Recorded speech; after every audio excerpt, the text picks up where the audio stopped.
Hello, my name is Calix, and I am so glad that you are here with me today. I thought that I might share a little bit about my evolving February practice today. I've got 2 journals and 3 decks that you might not have seen before, a couple of books, and some chat to go along with all of it.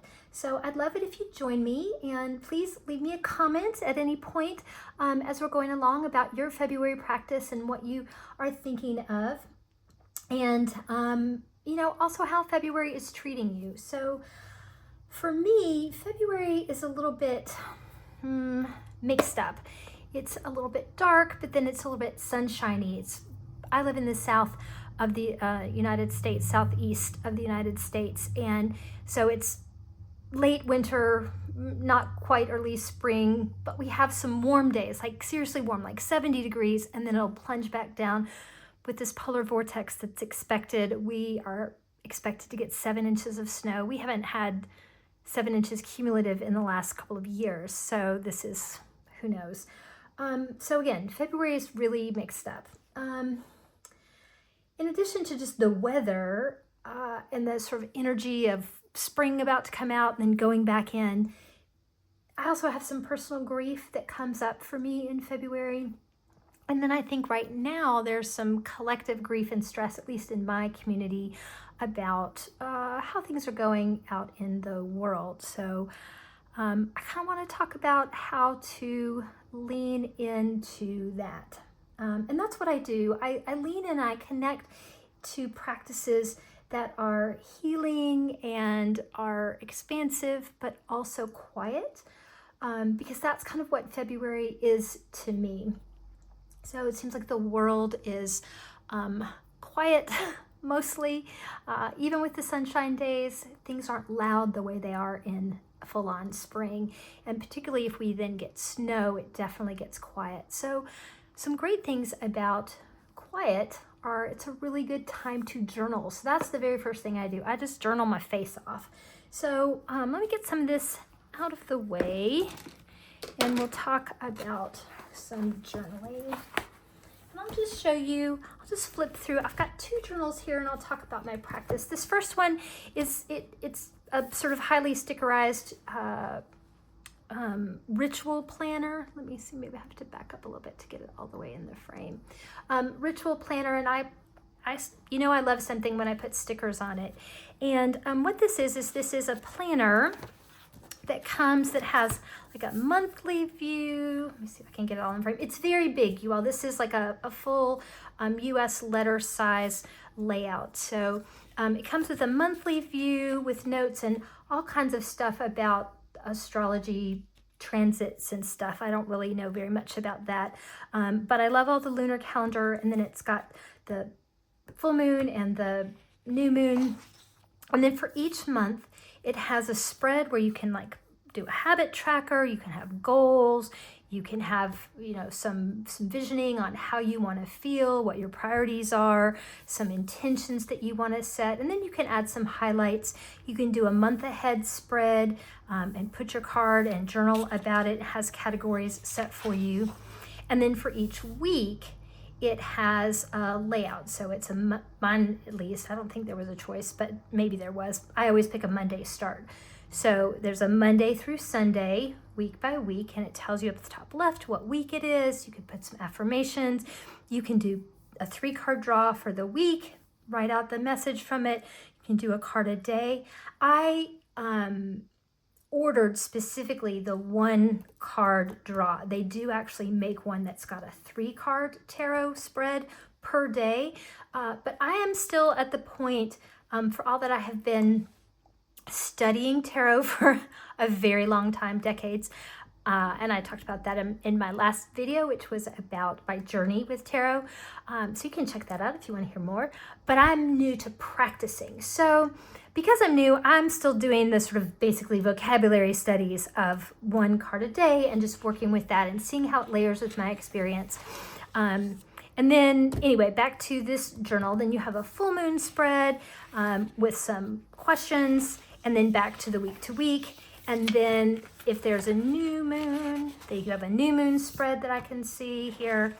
And then at the end of the month, there's room for notes. Now I went and stickerized all the months ahead.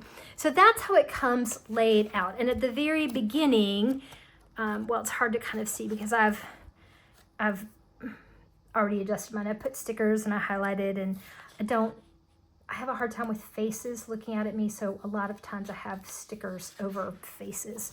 But when it comes with a place to put your birth chart. I covered that up because I didn't know how to work with it. It's got the Wheel of the Year, which I love, some general dates, and then moon phases, and then some tarot spreads and questions. It has a great sort of meaning cheat sheet. The major arcana is down at the bottom and the minor is across the top.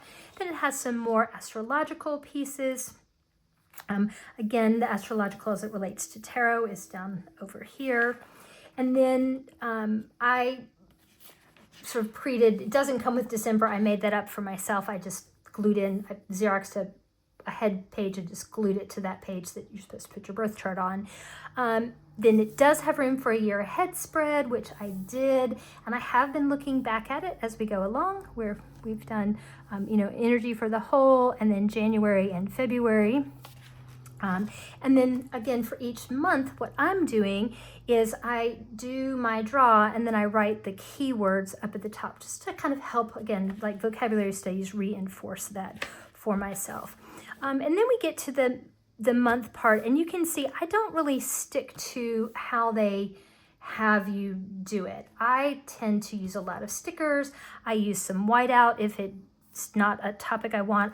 I don't do habit tracking in here. I do that in other journals. I'm a major journaler and planner. So I have like 4 other planners and journals and things. So this is really specifically just for tarot, and I don't track the habits there. I just put in pictures and other things. So let me show you kind of what this week looks like, just so you can see. Oh, well, here's my full moon spread. And I'm working with the Wild Unknown, Kim Krantz's Wild Unknown.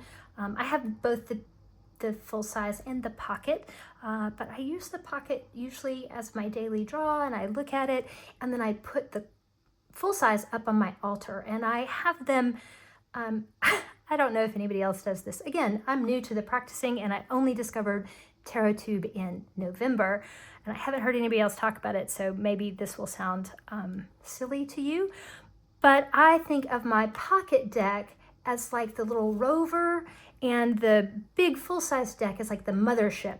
And so to me, they kind of work together, and I sync them up. I do kind of clear them together, and then I kind of store them one on top of each other. And then when I get them out, I kind of knock them together and then greet them both. And then I use the small one to read because it's so much easier for me to shuffle.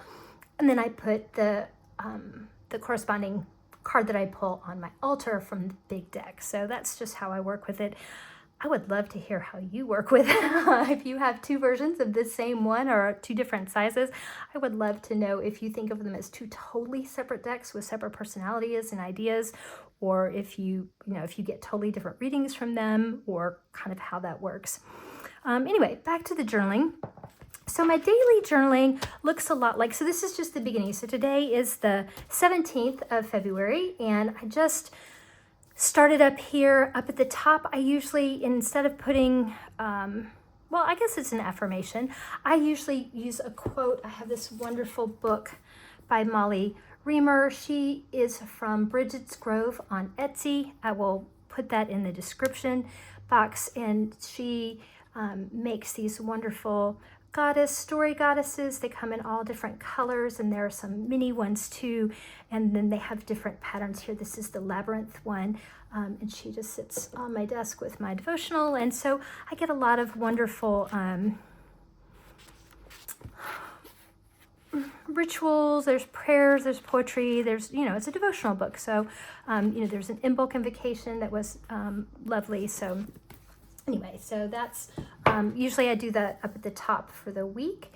And then this lion was from my Hay House affirmation calendar. So you can see I've got tomorrow's is showing because today's got pulled off. And I trimmed him and cut him out just because I think he's perfect. I have just learned that my personality and my soul card in tarot are both the same, and they're the number 8, and that's often the strength card, which has a lion, and I've always really liked the lion. In the strength card, I'm technically a Leo, but I've never felt like a Leo. I always felt like I was a broken Leo because I'm massively introverted. I'm not shy. I'm not shy at all. I like to talk to people, but I am massively introverted, and I don't like big crowds at all. And I'm never the leader or president of anything. I love to be in community, but I'm kind of a fringe walker. I was always between cliques in high school. I've always kind of done my own thing. And I don't know, I just didn't ever feel like Leos are supposed to feel, I guess, or the way they seem from the outside. So again, I don't know very much about it. But I love the lion, and when I found out that my personality and my soul cards were the 8, I thought, oh, that's fascinating. So anyway, so he was today's, and I put him in, and sometimes I tip these in, and I make have a little sigil. Can't see that in the frame. I made a little sigil that I've been working with, and this is the Cosmic Egg. I just Xeroxed it from the Kim Krantz Alchemy book. I love this image, and it's the year of the snake, and I just kind of like all that. So anyway, I often tip things in or write notes, and then I drew a card, and I have these, I've scanned these into my computer so I can just print a sheet, and they're the exact right size, and I just cut them out, and I use a little glue stick to glue them in, and then I wrote about it, and then I wrote about how that energy affected me today. And so I do that for the whole week. And you'll notice, again, I use the whiteout, and I cover up the what today brings, and I cover up the little check boxes, and I just put a little black line so that I have this whole journal space. When I say I journal my face off, I'm a massive journaler. So most people, this might be just plenty for their messaging. Anyway, I'm all about adapting a journal to suit my needs. So that's the first thing. That's my daily draw. That's my daily practice. And that doesn't take very long for me. I do that.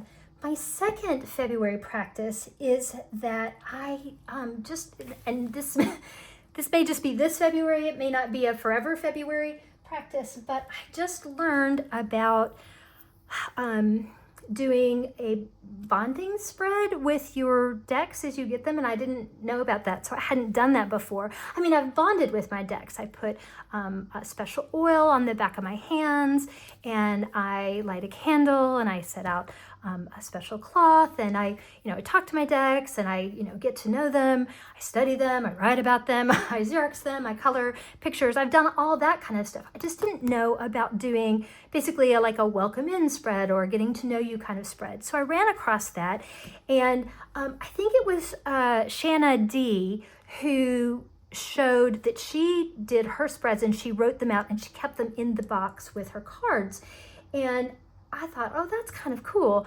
And then I tried to do that, and I realized that wasn't going to work for me. There were just pieces of paper in the different boxes, and then if I wanted to look at them, I would have to go. I don't know, it just didn't suit me, probably because I was yearning to have another reason to start another journal. So I had this one lying around. This one is a Wonderland 222. It has this Tomoe River paper, which is a little bit like, it's super thin.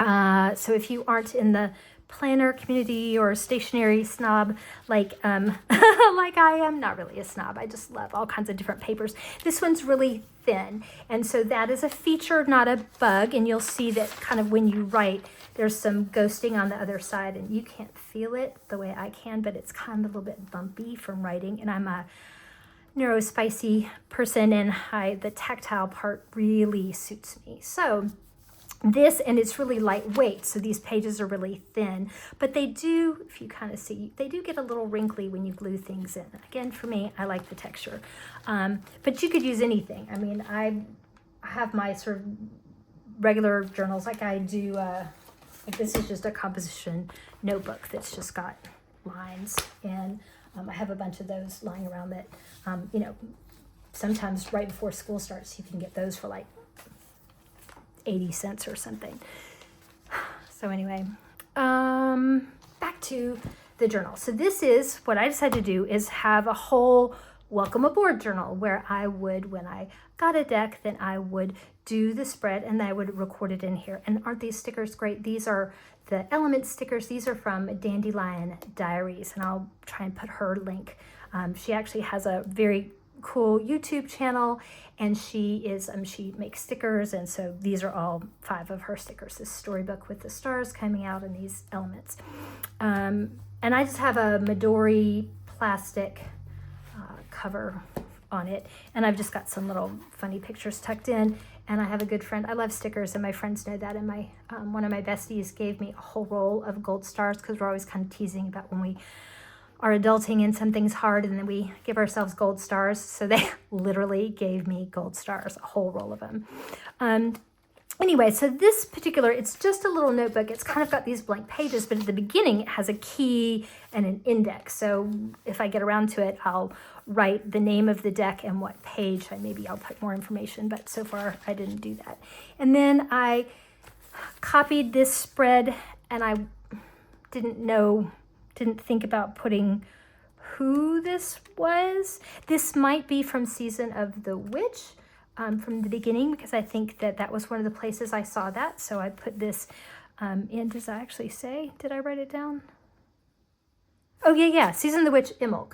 So right here. So that's where I got this one from. And then this one down here at the bottom is, because this top one has 7 cards, and some of the decks that I have are really small. They're oracle decks, and I particularly have one that's very small and very quiet, it seems. I only ever draw 1 card at a time, so it seemed like drawing 7 cards from this deck of 40 or 30 something cards, and making it say 7 different things was a bit much.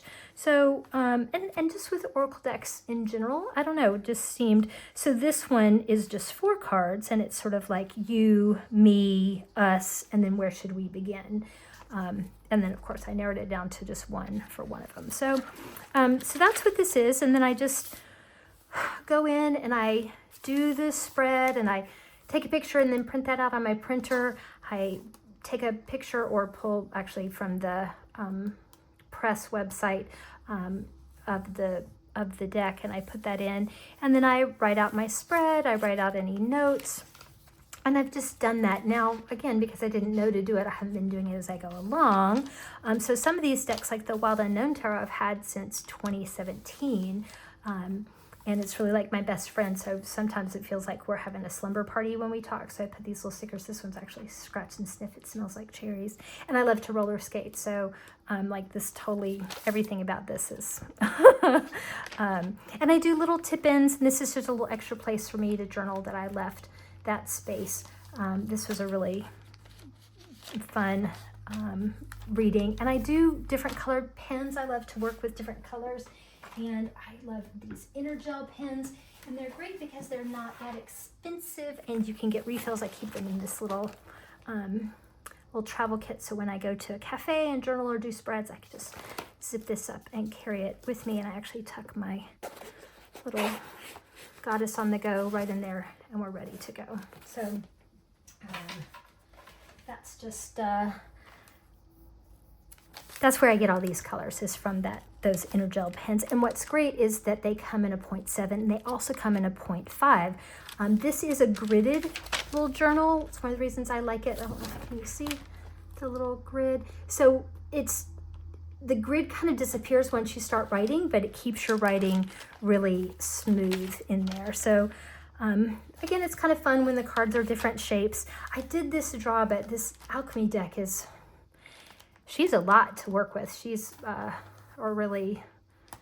a lot to say. So I did draw, I actually drew 4 cards, but then these 2 were stuck together. So it was kind of interesting. They were light and dark. So I haven't written all my journaling out about that one. So I've just been adding them in as I go along. And again, we'll talk about this deck in just a minute. This is one of the ones I'm going to show you. I haven't gotten them all. I started and sort of did a placeholder for some, but I haven't gotten to them. So I'm just kind of doing them one at a time as I go. So that's my welcome aboard. So that's part of my February practices, to kind of catch up, do this welcome in or getting to know you, or I don't know, I'm gun decking the paperwork a little bit on some of the ones So that's my second journal. So the first thing I do is I just journal my daily, and then I'm doing my catch-up, welcome, get to know you decks. And then the third type of practice that I have in terms of journaling is I do a deep dive. Now this doesn't have anything in it, but I just take a composition notebook and I work with a specific deck on a specific issue. It's usually a spiral or a composition, and I just, freehand. So I'm not going to show you that. That's very personal, except I am going to say that the deck that I've been doing this deep dive with right now, I want to show you a little bit about this. You may not have heard of this. This is a deck called the Transverse deck. Where's the little book for it? Here it is. It comes like this. It actually comes in just a totally solid white box. I Xeroxed this cover and stuck it on, and then I actually, from her website, this is Michelle Cassandra Johnson, and she is just an amazing human. If you haven't heard of her, you should look her up. I'll put her information in the description box as well. But she is an author, an activist. She's a yogini. She is a facilitator, healing arts. She's a grief doula. She's an alchemist. I mean, she is just a community wonderful, wonderful woman. And she created this deck. And I know about her because she is actually a friend of my partner's. They worked together years ago. And I have not met Michelle in person. I know a lot about her. I know a lot about her work. But she moved away about the time, or not too long after maybe, and I just haven't gotten to meet her in person. But my partner gave me these cards. Now, this is a very specific deck. It is a deck that is for grieving. And so transverse, let me see if I can put this in here. So it means situated or extending across something, crosswise, crossways, cross horizontal, diagonal, oblique, slanted. And she has a whole write-up, and she says, I've always known that grief was one of my greatest teachers. And then she talks about her process with grief, and that her calling for this deck was to give the world a tool to help move through grief in a loving and connecting way. And it does this beautifully. And so these are all photographs that she's taken, all but two, I think. This one doesn't have a word on it, but the others do. This one is,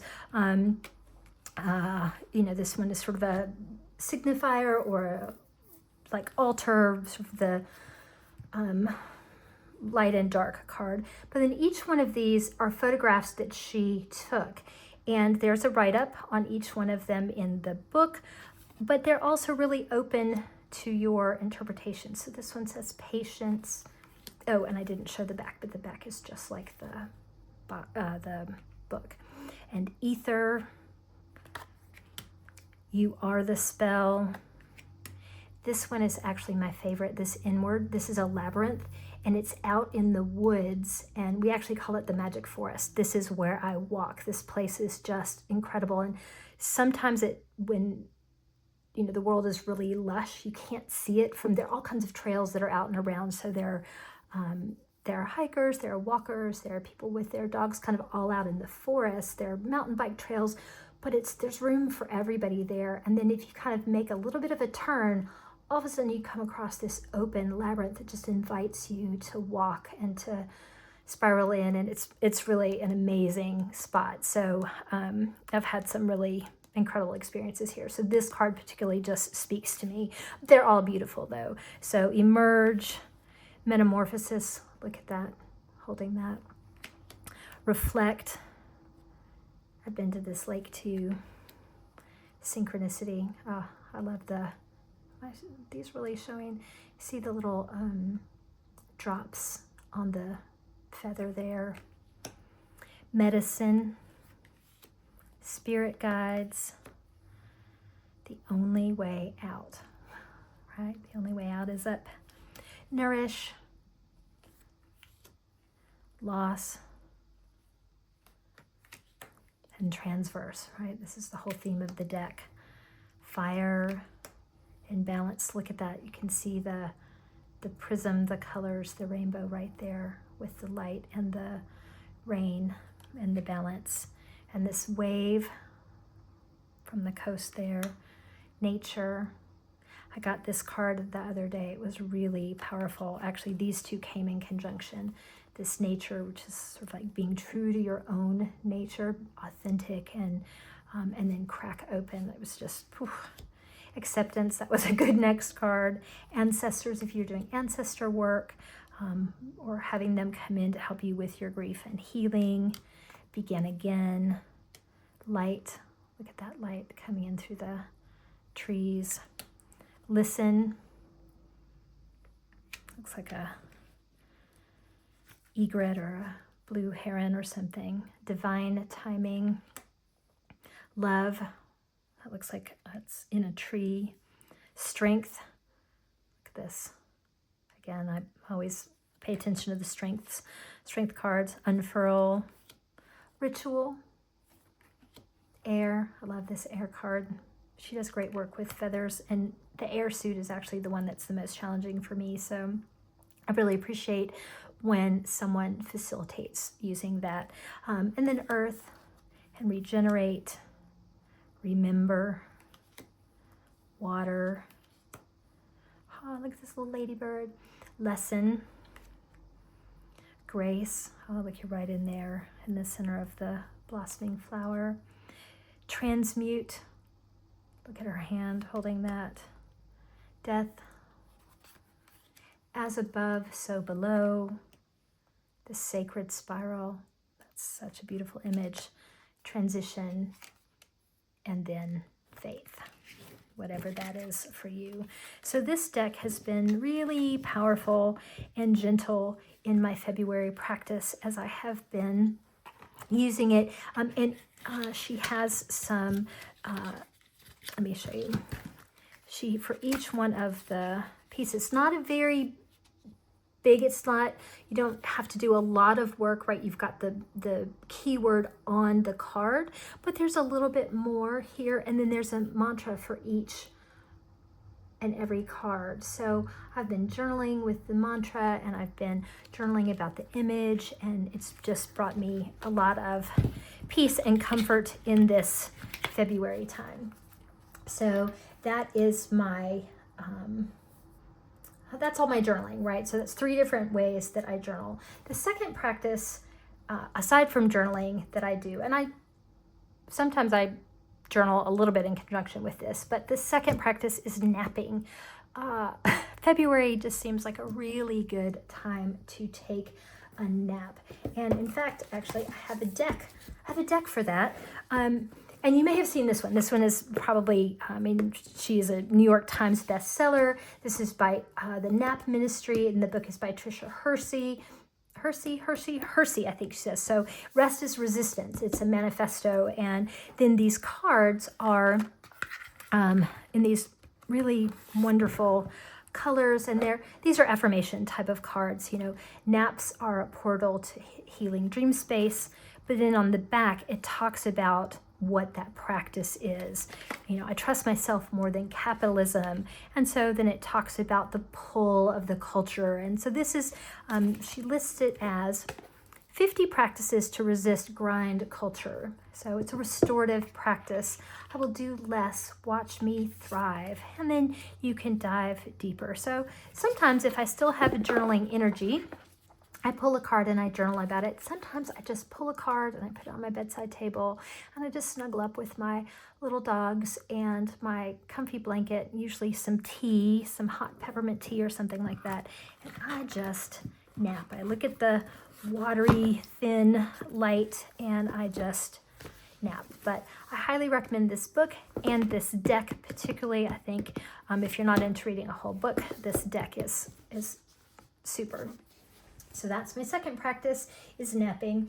And then the third one, my third practice is dreaming and scheming, right? So I can't be out in my beloved woods right now, but I can start dreaming about when we are able to go back out. Oh, I forgot to mention Michelle, back to Michelle Johnson. Her name is Michelle Cassandra Johnson. In addition to the Transverse deck, she's written several books And if you're a yogi person, this is yogic practices for personal and collective healing. But this one is just my favorite one. This one has been going along with that transverse deck.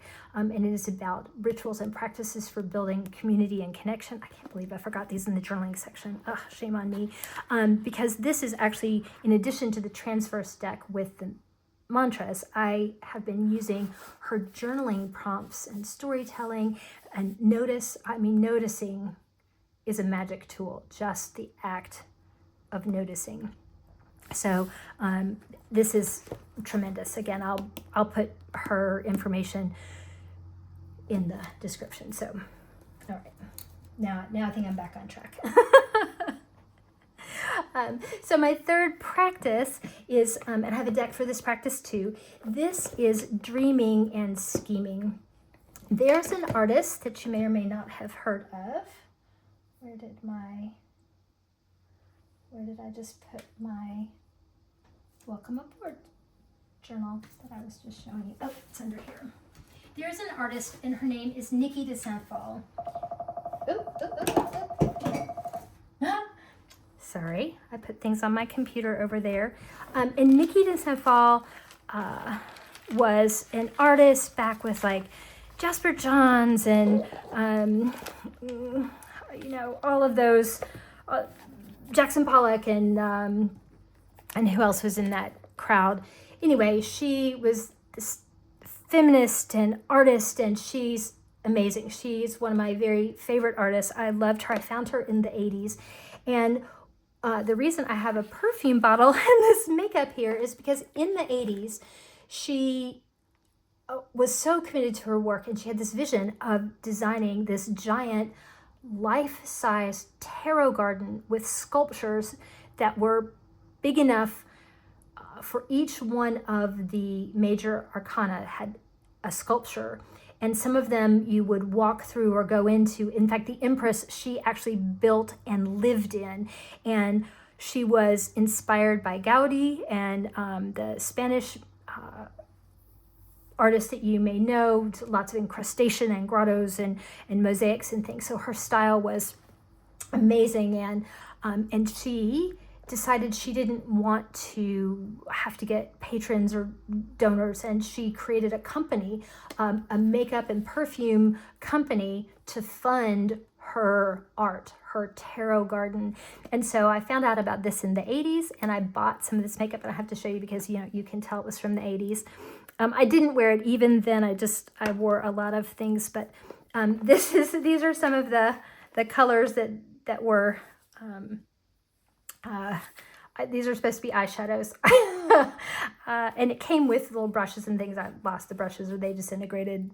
Again, I think I got this in possibly 84, 85, and I mean, we had some bright colors on our eyes, but not quite this bright. Or I wasn't that brave. I did have purple hair, but anyway, so I've kept this. I think I might turn it into a watercolor palette or something. I don't know. I haven't, but this has just always been a treasure, because I remember thinking, and this was expensive. I mean, I think it cost like $35 or something, which back in the day was, I sound like my grandmother, bread costs a nickel a loaf, and that was really expensive. But again, I was a teenager, and $36 was hard to come by. That was a lot of working. I mean, I think minimum wage was like $2.37 or something. So it was a lot of hours to save up 37 bucks, because it was 36 plus tax. Anyway, so I bought this, and then I also started wearing her perfume, and this is one of her signatures. Let me see if I can kind of make this kind of come up here a little bit. These really colorful snakes that entwined with all of that sinuous brightness to them. That was a signature for her. She used this cobalt blue to signify dreams and intuition, and then these snakes that slithered through between the worlds. And of course, since it's the year of the snake, I just love it especially. But I wore this perfume too. Again, all of this went to fund her tarot garden. And I just, in December, it just happened to be planning this pilgrimage, I started thinking, I thought, oh, I want to go. I want to go to this tarot garden. That's a real thing now. Now, she has passed, so she is no longer with us. But I've seen her artwork. I was in the train station in Zurich last summer, and all of a sudden I looked up and there was one of her sculptures. And then I was in Lausanne. I went to the Olympic Museum there, and there were statues of hers out. There is in San Diego, California, there's a whole like playground garden that has her statues. So her work is out in the world. She was famous for these big Nana statues. Anyway, I'll leave a link to her. But the thing is, she made a tarot deck, which makes sense, right? She's studying the cards so much, and she's interpreting them. And so she made these giant sculptures. She lived in the Empress sculpture. It was like a house. And so, but in December, I found out that she had a deck. Now, this is just, it's just the majors only, but they are in her, look at this. This is her style, right? These bright, these colorful. So this is her Magician. There's her High Priestess. And they're kind of wild. This is the Empress, and you actually can go in, and this is where she lived. It's like big enough building to live in. And the Emperor, the castle, the Hierophant, like I think that parts of this sculpture move, and the choice. And it is kind of interesting, her numbering. Now she does have Justice as the 8 and Strength as the 11. So the 8s and 11s flip-flop back and forth sometimes. Here's her Hermit. You can see this serpent between the worlds and the Wheel of Fortune. And now she's got the Strength card with this creature that is passive. The Hanged Man, Death. Look at this. Not sure. Temperance. This is the style of her sort of Nana sculptures. Is these big, curvy, Rubenesque figures that are fascinating. And here's the Devil, the Tower, the Star, the Moon. Her 9s kind of throw me a little bit, because instead of being in the Roman numerals, she has, instead of being the 1 before the 10, she actually just adds 4 1s instead of stopping at the 3. So that's just kind of interesting. She did that for the 9 and the 19. And then here's Judgment, and here's the World with the whole path. So I love these. They are a tribute deck. I use them as altar cards. I use them in my magic working. The colors speak to me. Her shapes do. And so I have been using these because I kind of want to make a pilgrimage. Now, I didn't even tell you where her tarot garden is, but it's in Tuscany, which, if you think about beautiful places in the world. So that is on my list. So in February, when I'm trapped inside, I have been dreaming and using this tarot deck. I have been journaling. I haven't written in my welcome spread yet, because it's a little bit like it's too important to me. Sometimes when things are too big, they're hard to get started. I did get her autobiography. It's actually in French. We bought it in France, and my French is okay, but it's a little slow going. But she has, you can see more of her artwork. I won't open this up, but if you're interested, there is a book about her, and this is her autobiography. It's in her words and images. So I journal, I nap, and I dream.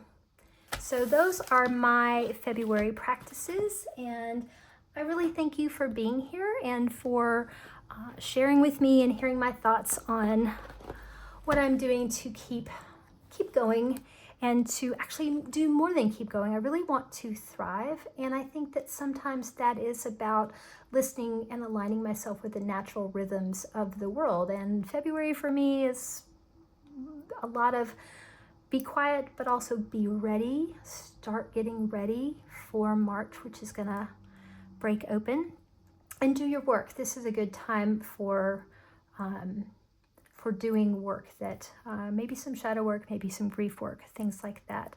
There's some protected space. There's some quietness, and I've gathered some tools. So anyway, those are my thoughts. Again, thank you. I'd love it if you would leave me a comment. I am really enjoying meeting people through the comments. And I'd sure love it if you'd like my video, subscribe to my channel so that you'll see more of this. And if you're a content creator, let me know that too, because I'd love to look at your channel. All right, I wish you the very best for the rest of the day, for the rest of your February, and I hope to see you soon.